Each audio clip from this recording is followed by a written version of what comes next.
Now, have you ever eaten cassava? Have you even heard of it? It can be used to make tapioca. It looks a bit like this behind me. The carbohydrate crop is a major staple in the developing world. 800 million people depend on it as their primary food source. Cassava crops, though, in East Africa are being decimated by two viruses transmitted by the whitefly.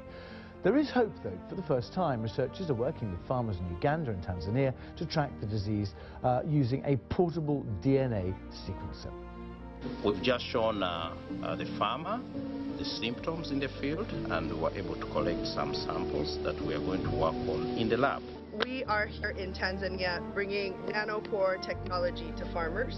We had heard about this technology being used for Ebola, sequencing and tracking and evolution and Zika.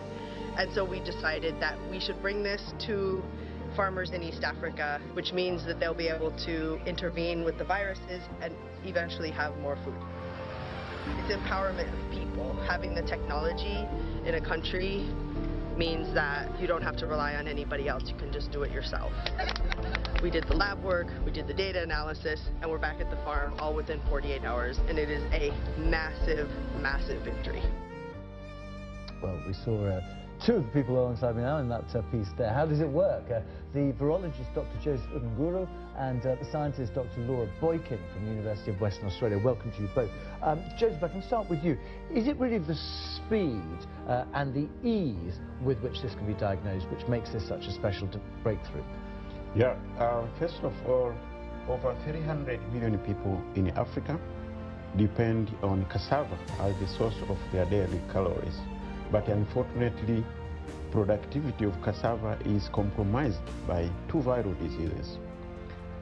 For us to sustainably manage these viruses, we needed to have in place diagnostic tools that can efficiently, rapidly, and low cost detect this virus. Okay, well, so just explain then. So do you want to hold this for me and just tell me how this works then? Yeah, so in the past we used to have diagnostic tools that were time consuming. Let me just see if we can just pick this up here and hold it. Hold it there. Okay. Time consuming. So now we have this portable DNA sequencer that can efficiently detect viruses within 20 minutes. You know what is in that sample. So previously, this would have taken days, would it? Yes, because this involved sending samples abroad to detect for viruses.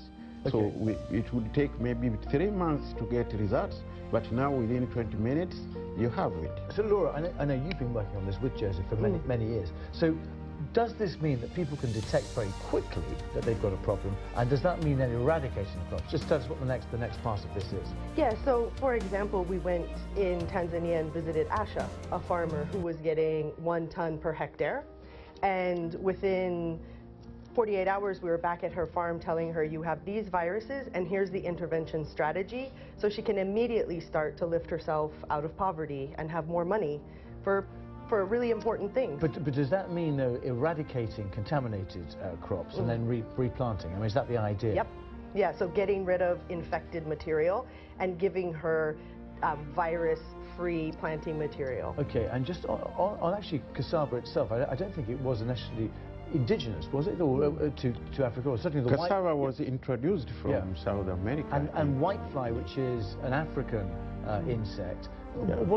How does that work? I mean, are they prolific in terms of disseminating viruses and disease, the whitefly? Yes, whitefly transmits the viruses and in the field. So this is number one. But secondly, the farmers themselves transmit the disease when they plant infected planting material. And both diseases have caused significant yield losses. Losses estimated at between 3 to 4 billion US dollars annually have been reported in Africa. And as I understand it, Laura, I mean, this isn't necessarily always a staple food. You might have some subsistence farmers relying on other foods, but cassava is the final one to get them through perhaps the hungry months. So it really is a really significant development as far as they're concerned, because without this they would go hungry. Yeah, that's true. So cassava, for many communities, it's the only food that's there. So it's really important to try to save cassava with all the technology that we can and really try to help use the technology on other crops, as you mentioned, like sweet potato and beans and things like that. So we just did a pilot study with cassava to prove that we could do it in Tanzania and Uganda. So when's it all going to be rolled out, or is it already happening? We started in Uganda and Tanzania, so next step is to roll out this technology to all major cassava growing areas. I'm talking countries like Kenya, Rwanda, Malawi, Zambia, and Mozambique, and also other countries in West Africa. And could it lead to the development of any, I don't know, sort of parasitic or any sort of chemical to be used in this process? In terms of chemicals, I think that we're trying to avoid that, particularly for whiteflies, because they become insecticide resistant very quickly.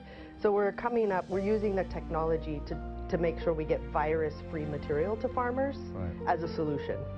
Okay, well look, best of luck with it. I certainly know much more about cassava and tapioca than I ever did before, but many congratulations on your development.